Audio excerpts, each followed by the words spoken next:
You know what's wild? Some folks in the league just straight up ignored the fact that the Indiana Fever started getting chartered flights, all because of Caitlin Clark. They brushed aside the soaring TV ratings tied directly to her name. Instead of celebrating, they resented it. Their argument? Hey, we were grinding long before Caitlin Clark showed up and nobody cared then. Now this young white girl steps in, and suddenly she's getting all the praise and the spotlight for something we built before she came along. That resentment? Yeah, it's real and understandable, but here's the thing. It's not really about Caitlin Clark herself. It's about what she symbolizes. Just when it looked like the WNBA was finally ready to take off, finally primed to ride the Caitlin Clark rocket to bigger crowds and serious money, the league stumbled, literally tripped over its own shoelaces, and that shoelace was Caitlin Clark getting hurt. The Indiana Fever dropped the bomb that their star player would be out at least 2 weeks with a left quad strain. It happened after she felt some pain. Following a tough loss to the New York Liberty, an MRI confirmed the strain, and just like that, basketball fans everywhere went into full meltdown. Talk shows exploded, and of course Stephen A. Smith went full-on outrage mode, practically levitating with frustration over the whole situation. His anger wasn't just aimed at the injury itself, but at the league, at Commissioner Kathy Engelbert, and yes, even at Angel Reese,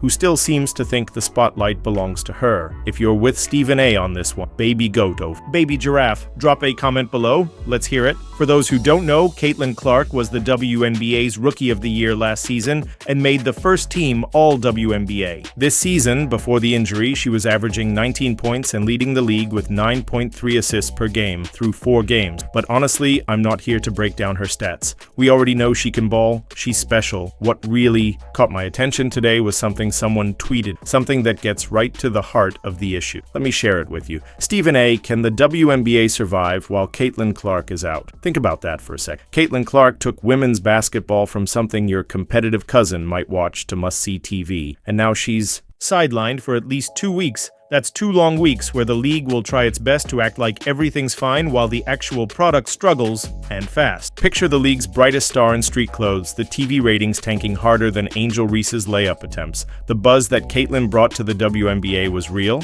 but it got cut short. Yesterday afternoon, the news hit that she'd be out with this shock injury, and shock is the key word here. The injury shocked everyone, but maybe not for the reasons you think. The first person to blow a gasket was, of course, Stephen A. Smith, ESPN's hype king. He didn't just comment, he went DEFCON 1, roasting every bad take and poor decision. That led to this moment. And honestly, someone had to say. Everyone else was whispering polite nonsense, pretending Caitlin Clark wasn't the reason the league's checks were clearing on time. Fanatics even reported a 100% spike in WNBA merchandise sales thanks to Caitlin. The league's surge in popularity started with her, and now that she's hurt, it's time to ask, what will the league do? I don't claim to know exactly, but I have a pretty good guess. Stephen A. wasn't just venting, he was holding court, dropping receipts like a boss. He laid it out so clearly it was like watching math class with fireworks. You think the league can survive without Caitlin Clark? Cool story, bro. Check the numbers, then try not to cry. Here's some context. Thanks to Caitlin Clark, Indiana led the league in attendance both at home and on the road. The Fever pulled in over 17,000 fans at home and 15,000 on the road. 4 teams even moved home games to bigger arenas just to fit the crowd when Indiana came to town. That's Caitlin's effect right there. League-wide, attendance jumped nearly 50% last year according to data. Indiana led with an average attendance of 17,035,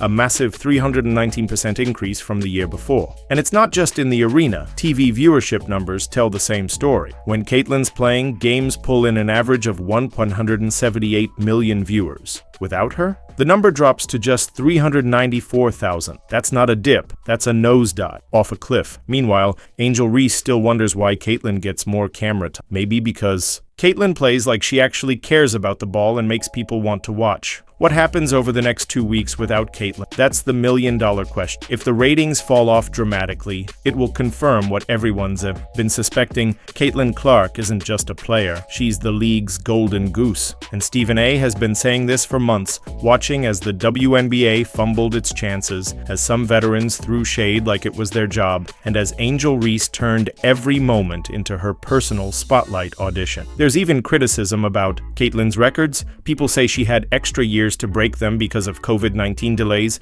so are they really valid? Then there's Commissioner Kathy Engelberg, whose approach to Caitlyn feels like, thanks for the ratings, I guess. It's like finding a genie, then wishing for a slightly bigger bottle instead of the world. Now that Caitlyn's sidelined, Stephen A is yelling, "I told you so," from the rooftops, and honestly, he's earned that. When people talk about the league's rookies, they remind us no one player makes the whole story. Sure, rivalries and compelling narratives bring fans, and no one can carry the league alone. But if Caitlyn is the magnetic pull that's drawing everyone in, then her absence proves it. Stephen A's advice? Stop fighting it. Ride the wave. Caitlyn is the show. Get on board or get left behind, sitting in half-empty arenas, wondering where all the buzz went. Look back at some of her accomplishments. Caitlyn was the first rookie to post at least 25 points, 5 assists, and 5 rebounds in a playoff. She's also one of the few rookies to play every single minute of a playoff game. Her impact extends beyond the court. 6 different TV partners set viewership records during her rookie season. All those games included the Indiana Fever. Remember, her season opener against the Chicago Sky, that game drew a record 2.7 million viewers, the highest-rated WNBA game ever on ESPN. Even the NBA took notice. That wasn't a fluke. It was the debut of a generational talent. She didn't just bring points, she brought viewers and jersey sales that outpaced half the league combined. So how did the WNBA respond? With a lukewarm marketing push, generic press releases, and an almost reluctant acknowledgement that one player was doing more for the brand than a decade of collective effort. They acted like it was a team effort all along, because the rising tide lifts all boats. But let's be real, if Caitlyn Clark is the tide pulling that boat,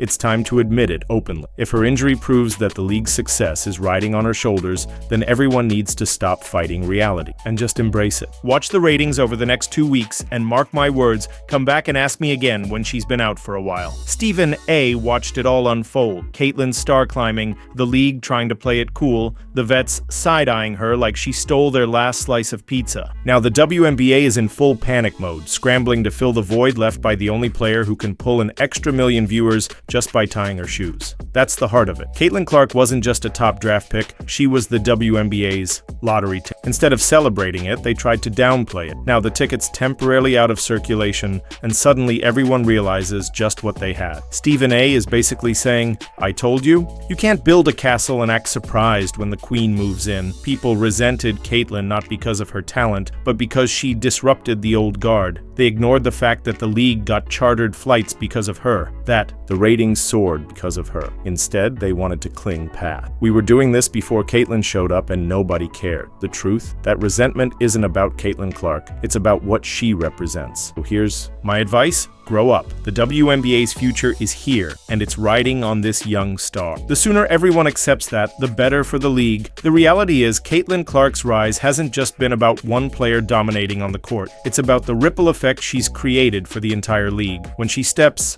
on the floor, casual fans tune in, arenas fill up, and merchandise flies off the shelves. That kind of impact doesn't come around every season. It's rare. So when she's sidelined, it's no surprise the WNBA feels the sting. It's like the whole energy of the league dims for a bit, and everyone notices. But here's the kicker. The resentment toward Clark and the spotlight she's gotten, it's less about her talent and more about the league's own insecurities. People who've been grinding in the league for years see a new face suddenly stealing headlines and fans, and it rubs them the wrong way. It's human nature to feel a little jealous or defensive when change comes fast and loud, especially when the change forces us to reassess what we thought we knew about the game, the business, and the culture around women's basketball.